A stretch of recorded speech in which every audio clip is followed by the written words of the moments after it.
Hello and welcome to another A-Tippling Philosopher video with myself, Jonathan M.S. Pearce, talking to you again about Ukraine and updating the situation there, also giving some explanation over why or about why Ukraine were able to succeed in the way that they did as quickly as they did.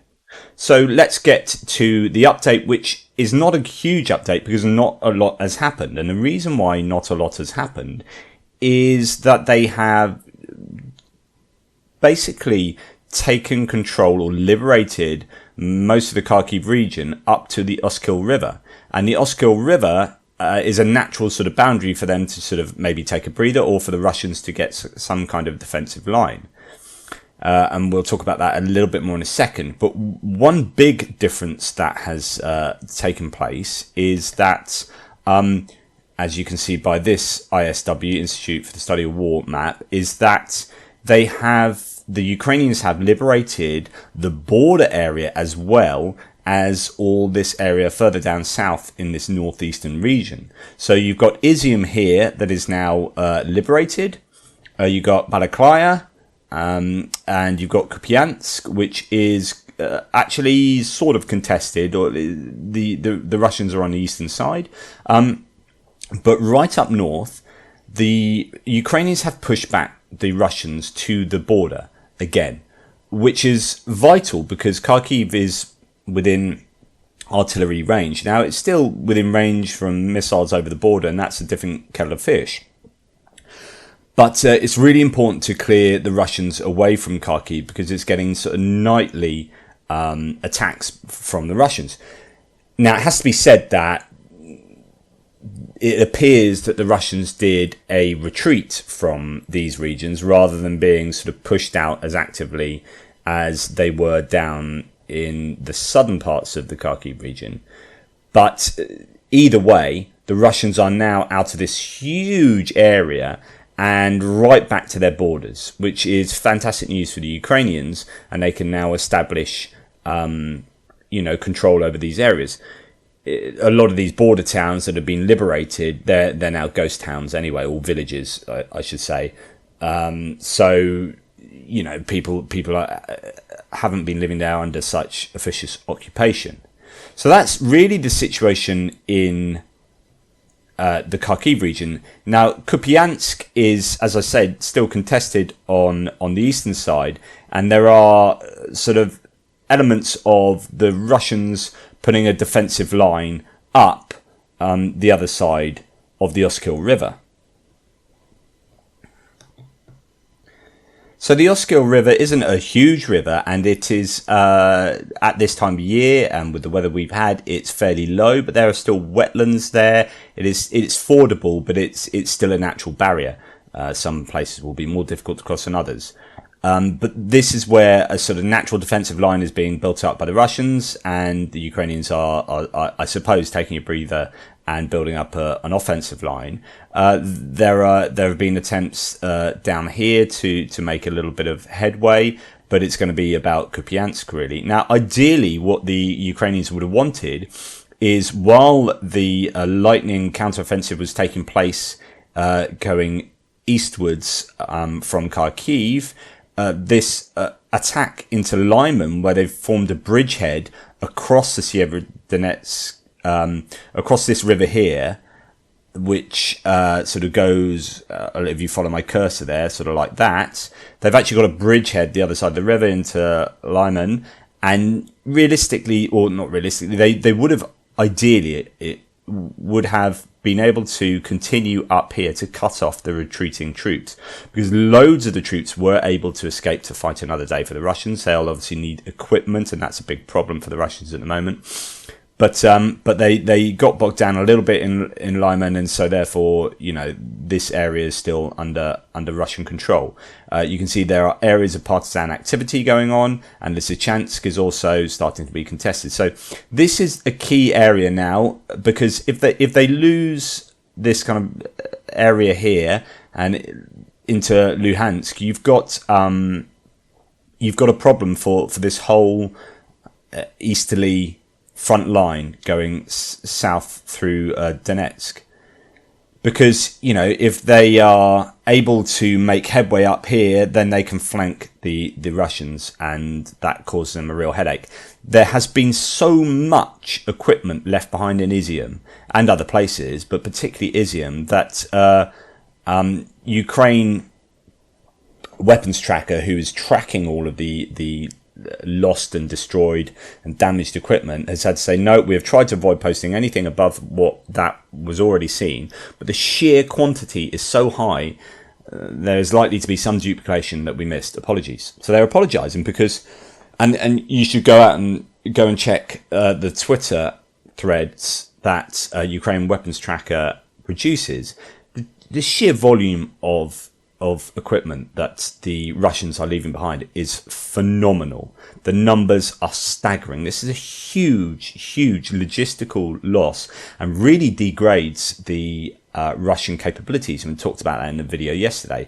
This is as good evidence that you're going to need that Russia are going to have trouble going forward. Where do they go from now? Because they were already lacking in decent equipment. They were going to other countries. They were bringing out World War II howitzers, because there's so many of their barrels. So what happens with howitzers, sort of, these big guns, the artillery, is that the more you fire them, the boring of the barrels gets degraded, and the barrels get shot, basically, and they need replacing, or at least a lot of decent maintenance, and they're just not getting that. So actually, with the highly repetitive firing and the frequency that they're being used, the Russian artillery is in really poor shape. So they're now bringing out World War II artillery that can also fire munitions that they got more of as well, ammunition they got more of, and it's just another reflection that the Russians are in trouble here. So anyway, that's what's going on in the Kharkiv area, and so what I want to talk about now is, how did Ukraine do so well so quickly? And in order to properly explain this, let's rewind to the beginning of the war. The beginning of the war, so take World War II. What did Germany do when they wanted to invade Britain? We had the Battle of Britain. The Battle of Britain was a battle for air supremacy. Not just air superiority, but air supremacy. If you get air supremacy, you can then move in ground troops or your navy or whatever. You can have this combined arms offensive that is protected from above. If you aren't protected from above, you are weak and things can go wrong. Now, what Ukraine were expecting was that, what Russia was expecting was that Ukraine would welcome them with open arms. They invaded Ukraine on the completely ridiculous understanding that this would be a 2 to 3 day, get rid of the governments and put in their own sort of puppet governments, and 15 days to sort of sweep up all the problems throughout the country, which is why they had parade uniforms. We had the plans that were discovered in loads of places to show that this was genuinely what Russia thought would happen and planned for. And it all went wrong because, of course, Ukraine didn't welcome them with open arms and put up stiff resistance. But it also meant that they hadn't spent the time getting air supremacy. So there's something called SEED, which is, let me find that. SEED is suppression of enemy air defences. And it's super important. As I say, World War II is probably a good example of the first time this was kind of seen, which was the Battle of Britain. Germans lost that, so they didn't invade. Okay, if you don't have air supremacy, and the Americans showed this from Vietnam onwards and any of the conflicts that the Americans have been involved in, is you get air supremacy. Now, the problem of the Russians is that their last conflict was Syria, where air supremacy was like the default. There was just no air defense systems of any worth that were operating against them. So they just naturally had air supremacy, and then their airplanes went and did most of the damage themselves. But right from the beginning, up until now, the Russians have not had air superiority, let alone air supremacy. The skies have been contested, and the Ukrainians still have a really active air force that are being supplied with Eastern European sort of MiGs and Sukhoi fighters, and I would bet my bottom dollar that the pilots that are being trained in America in Ukraine, which they are at the moment, are being trained on sort of F whatevers, the American fighter jets or fighter bombers, that everyone was so afraid to deliver to the Ukrainians. But now we're in a position where we aren't so afraid of Russia anymore.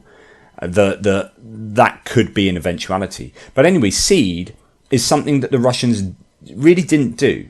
And what that meant in the Kharkiv area particularly, but actually you could say this about everywhere, is that the Ukrainians or the Russians didn't have very good air defense, and the pilots, so air defense systems on the ground, and those that they had were actually captured and taken out by things like HIMARS, these long-range sort of rocket systems.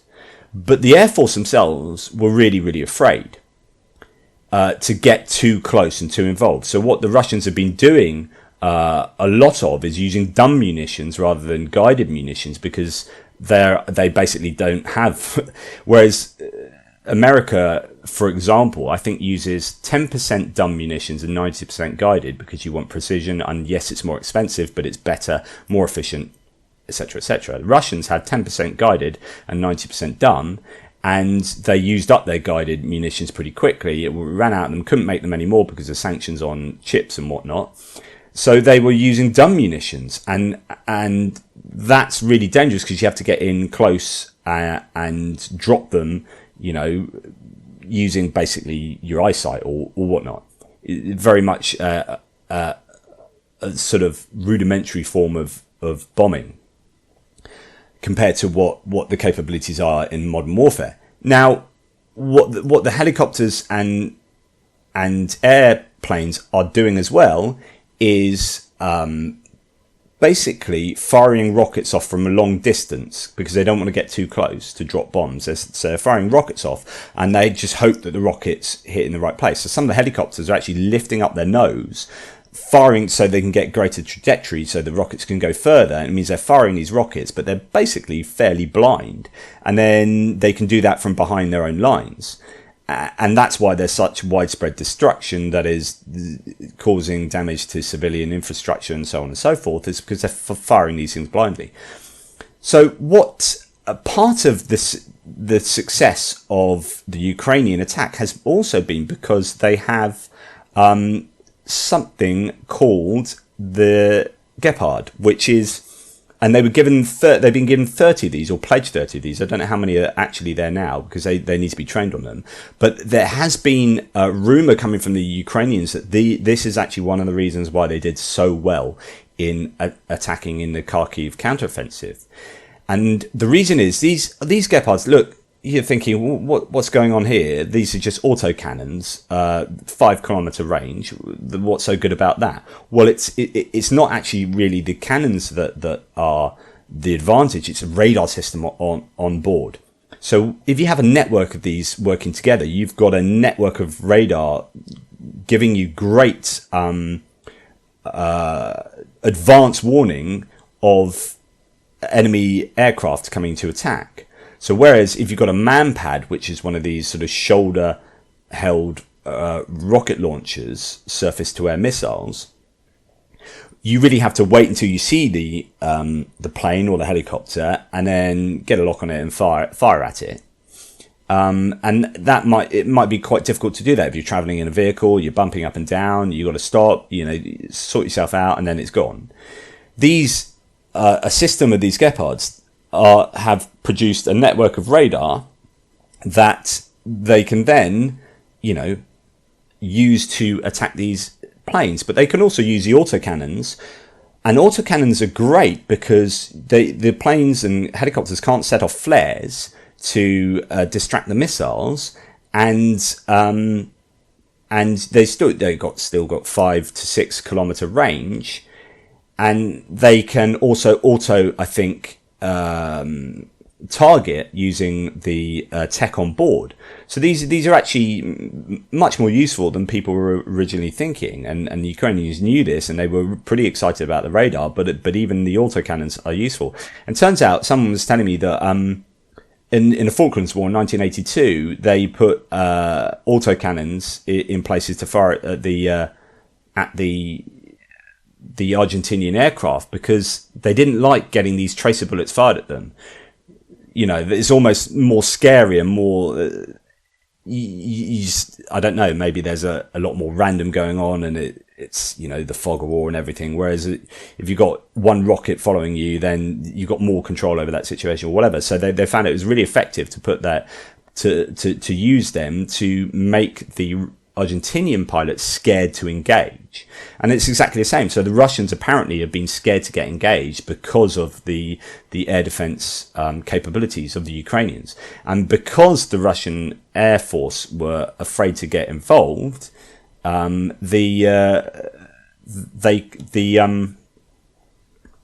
they couldn't protect their troops, and the Ukrainians could sort of march in and do what they liked, So here you go. Russian pilots have more to fear as Ukraine's Gepard's anti-aircraft tanks arrive. So there you go. There's an article about that, but you get the idea. So that's been really, really useful for the Ukrainians. The other thing that has been really super useful is you hear about HIMARS a lot, which are these long-range rocket launchers fired off the back of big trucks, so you shoot and scoot. And this allows you to get out the way just in case you have counter-battery fire that takes out your own artillery. So if you can fire a bunch of shots off and then drive away really quickly, then counter-battery can't hit you. They hit where you were, but you've gone by the time that they've worked out where you were. The other thing that has been really, really useful has been HARMs. Now, HARMs are HARM missiles that, as you can see on the bottom of this Ukrainian fighter, they are missiles that seek out radiation, and in other words, radar, and they're able to hit radar installations from a distance, taking out. I mean, this is classic SEAD operations, which is taking out the air defense, and the Ukrainians realize the importance of taking out the air defense and have been able to do that with far greater capability than the Russians have been able to do that. And you put all of these things together, and that helps to explain why there was such a huge, quick advance. And we talked about the quality of the troops that they were fighting against. I mean, it's interesting when you look at any sort of. So here's Ukraine weapons tracker. When you look at the Ukrainian troops as well, and what they are dressed in. The equipment that the Ukrainian troops have, just in general, night vision goggles, what the Americans and the Allied troops and Allied nations and NATO nations did was right at the beginning of the conflict. They supplied them with loads of body armor, loads of night vision goggles, loads of just the basic equipment to give you like a fighting chance, literally. And the Russians aren't, there's apparently they've been fighting in Kherson still in their winter gear. Right through the summer. They haven't had the delivery. They don't have the equipment that the Ukrainians have got, just the basic equipment. So the Ukrainians have been able to operate at night using night vision goggles, and the Russians haven't been. That is a massive, massive advantage that, don't be complacent about how important some of the donations from other nations have been in tooling up the Ukrainian armed forces. Here we can see, a Su-30 SM multi-role fighter down in the forest there. That one was actually down some time ago, but they've only just found it. But there's, lots of evidence of aircraft as well as, land vehicles being, destroyed and land vehicles seized. It's just the tide seems to have turned. So that's where we are at the moment. There's a little bit of background into how Ukraine have been able to operate in the way they have.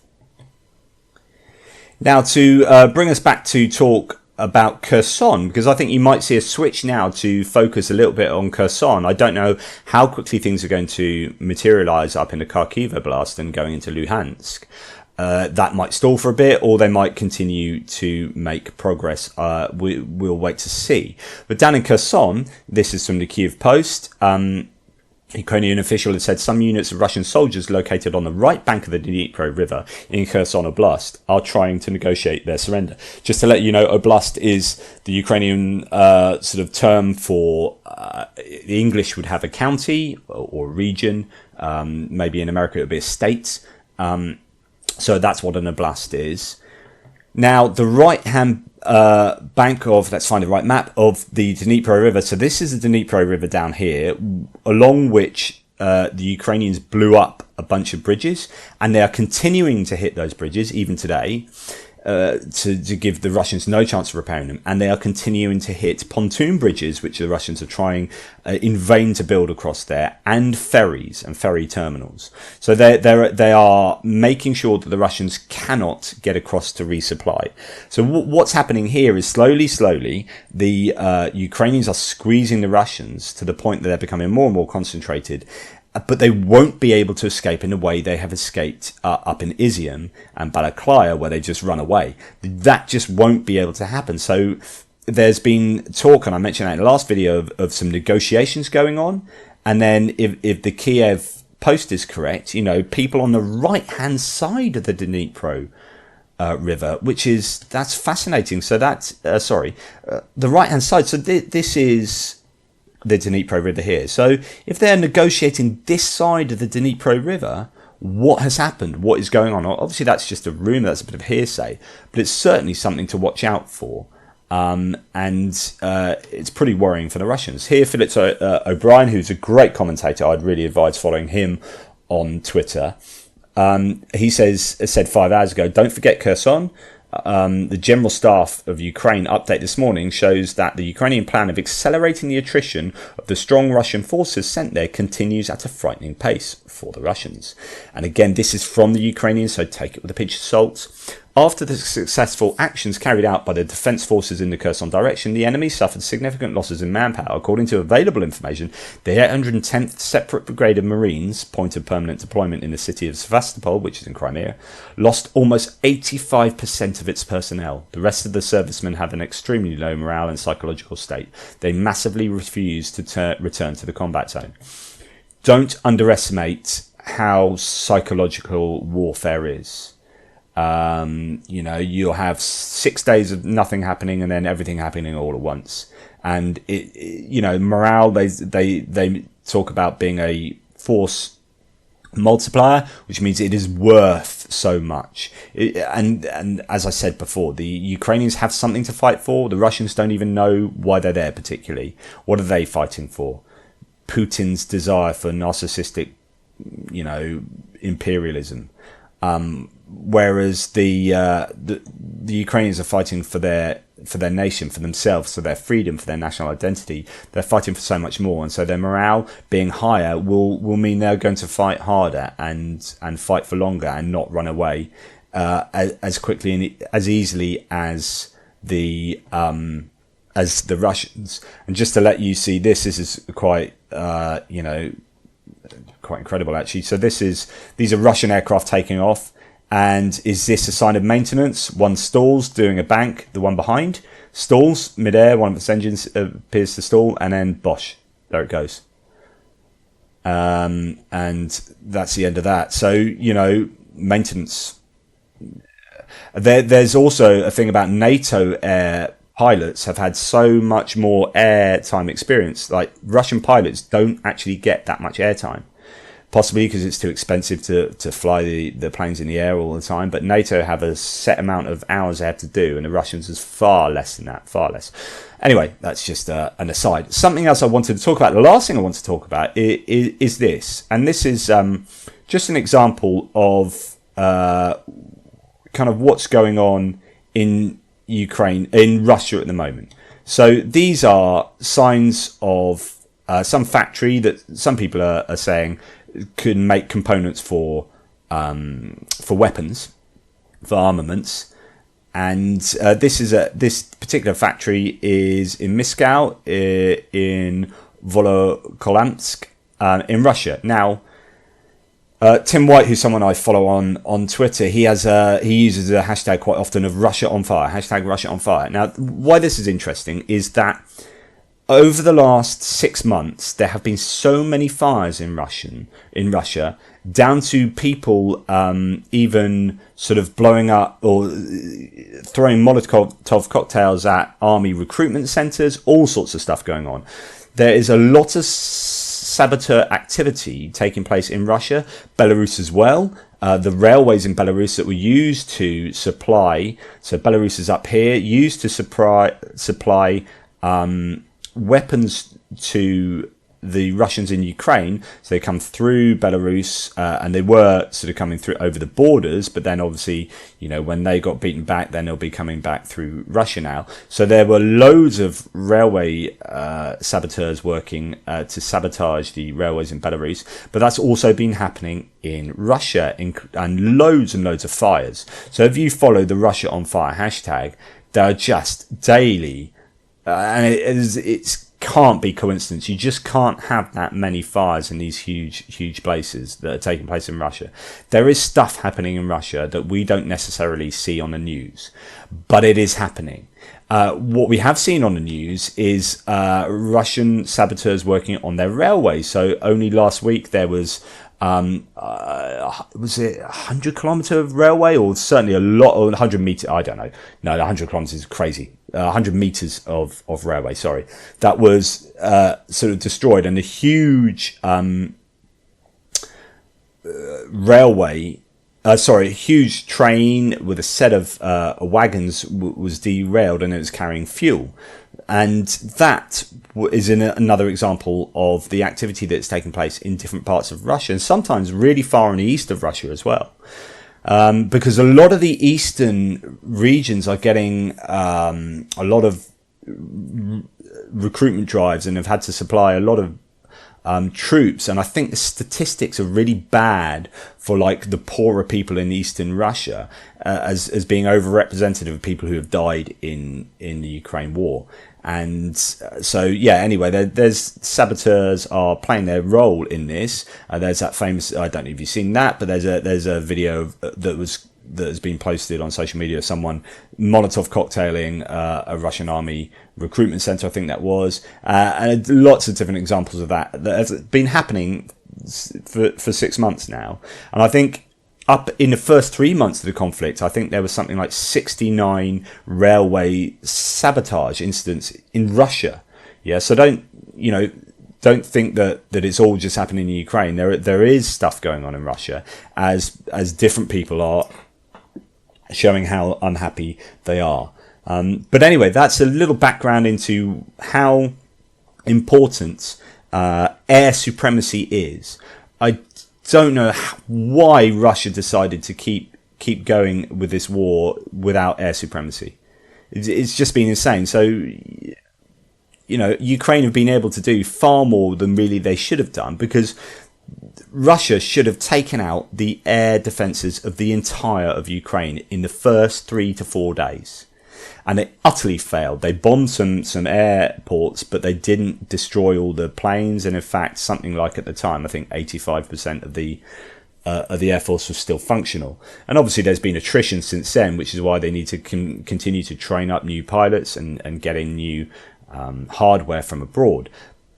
But the Ukrainians have done an amazing job of maintaining an air, capability and responding to the Russian sort of offensive. And that Russia hasn't dealt with that is a schoolboy error. And that says a lot for what has been taking place over the entirety of this campaign, because these lines have been unmoving for so many months. But had Russia had complete air superiority, honestly, wouldn't be like that. Wouldn't be like that at all. If Russia had complete air superiority, the Ukrainians would be completely on the back foot. You could argue that is one key element to the failure of the Russians. A complete lack of air supremacy. Anyway, thanks for watching. Hope this has been useful. I know it's another update. I only did one yesterday, but if it's something that you appreciate, please put it in the comments, and then it shows me that these are useful and I keep doing them. And any appreciation through the thanks function, or you can subscribe to the channel, or even become a member. That's all really, really helpful for, enabling me to continue to do this kind of stuff. I do really appreciate it. Anyway, thank you very much. Take care and all the best.